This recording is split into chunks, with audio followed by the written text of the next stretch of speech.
our closing speaker is a gentleman I love hearing from for a number of reasons. His background is remarkable. We've talked about the NHTSA, the National Highway Transportation Safety Administration. He was the administrator for 7 years, also did some work with NASA, and also did some work with NTSB. Currently, the Chief Safety Officer of Zoox. Everyone, please, a nice warm welcome to Dr. Rosekind. Thank you very much. Hey. Good to see you, Mark.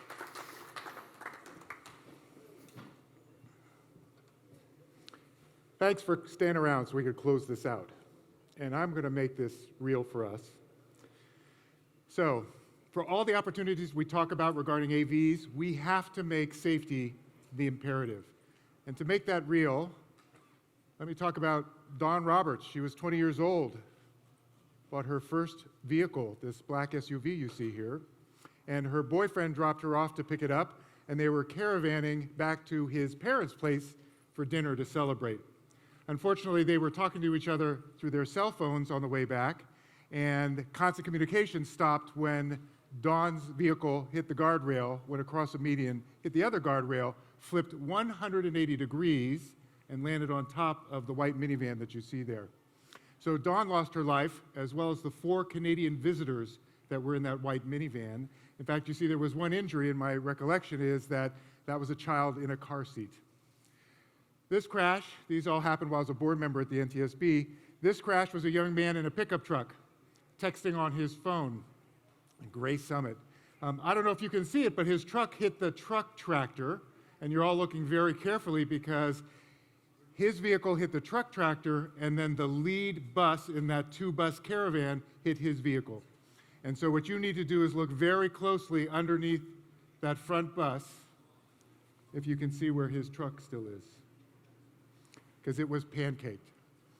And what you see there is not only did that young man lose his life, but there was a student in the back of that first bus who lost her life as well. And there were many other casualties.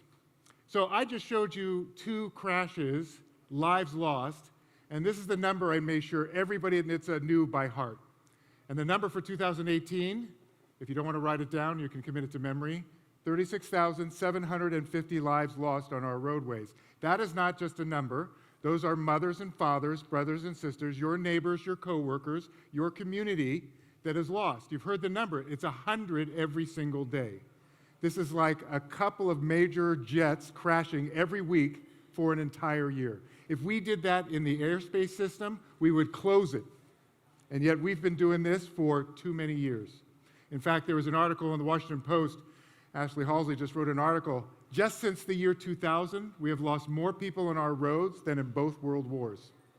And yet, they're individual, they're geographically dispersed, and somehow we've accepted, as you've heard today, that somehow this is the price that we're going to pay for mobility.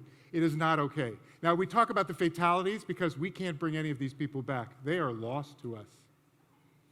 And I think what's interesting is when you look at this in total, it's crashes, injuries, and fatalities, because we're looking at 1.9 million injuries, 6.5 million crashes, and to get the statistic right, because this is a NHTSA number, 94% of those crashes are due to a human choice or error, to drink and drive, to speed, to be drowsy. So think about it. When you want to start looking at what the opportunity is for AVs, take that 94% of that 6.5 million crashes. You could eliminate 6.1 million crashes from this year if your vehicle is not getting drunk, distracted, drowsy. That's why people are so excited. This is also why safety has to be the imperative. What's interesting to me, starting in the first panel, was this discussion like, so what should the acceptable goal for us be? And we have to get our language correct. This already started getting confused in the first one. I don't know if we're ever going to eliminate crashes on our roadways. Somebody who's a core safety guy, I don't know if we'll ever do that.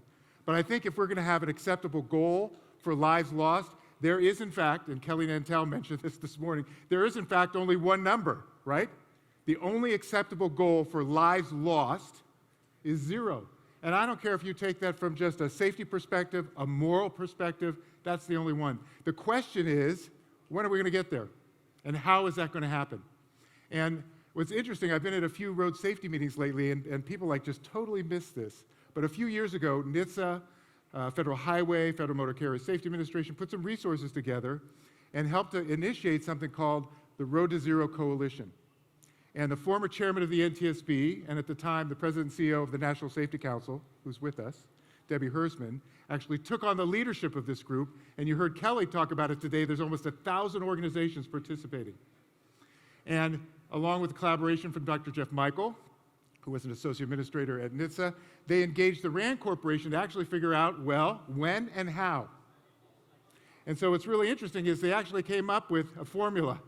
There are 3 things we need to do, and if we do them, we could actually see 0 road fatalities in 30 years. Got that? That's the when. Here's the how. And I'm not going to go through all these except to point out one of them is the new tool. That's the bottom line there. Technology is the new tool. We got to do safety largely about the culture, the system, etc. We absolutely have to figure out what works and enhance it if we can. But what's new on this? Technology. And why that is relevant, what did Einstein teach us? If you keep doing the same thing, expect a different outcome, that is called insanity. Thank you, right? So guess what? If we keep using all the same safety tools, the same programs, etc., and expect we're going to get to 0, that's crazy, people. But we know we could do this in 30 years if we follow that formula. And the reason I bring this up is because we actually know technology can save lives. This is a NHTSA study that was done looking at 50 years of technology and vehicle standards. And it was a list of 14 different technologies, from seat belts, airbags, electronic stability control, 14 different technologies, plus the standards. 613,501 lives were saved over this period. So think about it. If we're losing 40,000 a year, if somehow we can't do this, I wish we could. If we could actually cram all those lives saved into one period, we could have gone 15 years with no lives lost. Right? Simple math. Just think about that. Aviation just went 9 with nobody lost in a commercial aviation incident or crash. So technology we know already works. Well, I want to emphasize 2 things. What's the path for us to get there?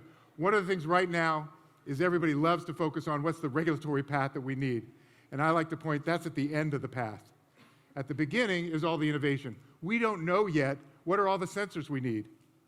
How much do they have to scan? What's the array? What's the data we need to collect? What are the simulations we need to do? Right now, we are in a moment where innovation is critical to the success if we're ever going to get to 0 or see the effectiveness of AVs in this transformative time in our history. That innovation should drive best practices, but they should be data-driven. And that's how, if you think about it, this has been historically how this happens. Everyone loves to talk about jumping into regulation. As the guy who sat in that seat for a while, I can tell you this is actually the path that always happens. Things are invented, they get in, we get some data. There are these little things called, OMB, Office of Management and Budget, and they do this cost-benefit analysis. You got to show this stuff actually works, which is what we all want. That will eventually set a foundation for regulation. But we are in the moment of innovation, and especially in a moment where we need data-driven best practices to emerge from the industry. And that's why I put this one up here, because I think this is stuff probably all of us are actually already starting to agree upon. And I put this up as AV industry collaboration because you know what? It's all of us. Government needs to participate, developers need to participate, people with technology companies, legacy manufacturers, everybody needs to participate, and these are 4 areas we must address. And I love to tell people, don't wait for the government to fix this for you. That comes at the end of the path, not at the beginning. And the first one that's on there is education. Again, you heard about this in the very first panel, where PAVE, Partners for AV Education, is basically saying we need everybody educated about this. And we have to do that just to get people in that trust we keep talking about. If we want to move them to trust, they've got to get educated. There's so much misinformation, that should be at the top of everybody's list. And I would actually say that's the one thing everyone in this industry actually agrees on, is let's get everybody educated. The others, there's all kinds of great debate. I, for one, am specifically interested in safety data sharing. I have this philosophy, never again. You know, if somebody loses their life in an AV incident, that data should be shared with everyone so that particular incident never happens again. You shouldn't need every company to experience that edge case before you say, oh, look, another life we have to, no. Once and then never again. We have to have data sharing. It's been done in aviation for 10 or 15 years already. And there are efforts to try and do that here. And there are plenty of ways to protect proprietary information, privacy, et cetera, and still share safety data to everybody's benefit. Now, I'm not going to go over the others, but I think, if you need an agenda where the industry needs to start, there's your top 4. And now I just have last 2 slides. We're really going to close this in 10 minutes, right? So this is something that's kind of a soapbox for me, and I usually slip it in. Now it's got its own slide. People, if you want to work in the AV industry talking about safety, crashes are not accidents.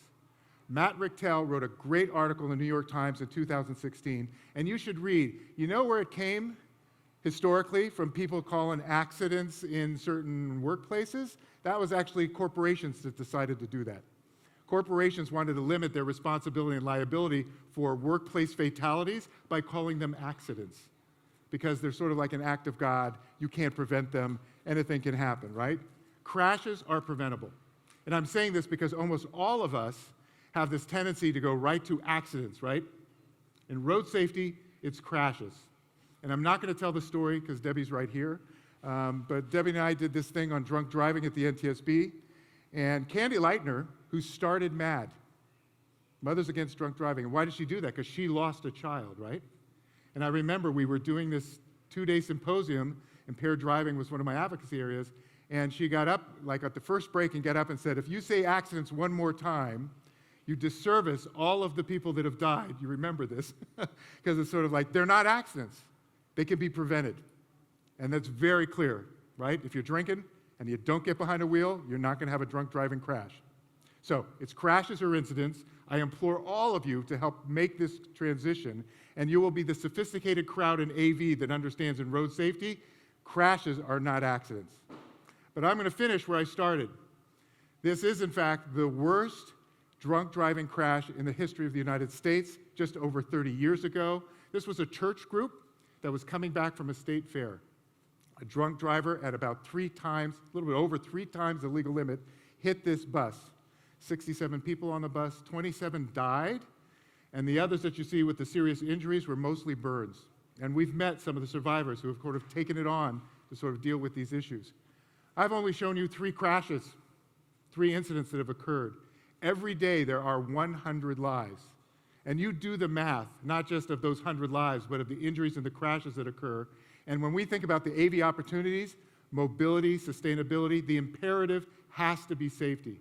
And ironically, I firmly believe if we want to see people not just trust, but actually use this as the transformative societal opportunity we're looking at, trust is going to be critical. And yet at some point in the future, when we hit that 30 years with no fatalities anymore, eventually people are going to see it as invisible, right? But right now, it is imperative that we use this to make sure that we're going to realize all these potential benefits. Thanks for hanging around.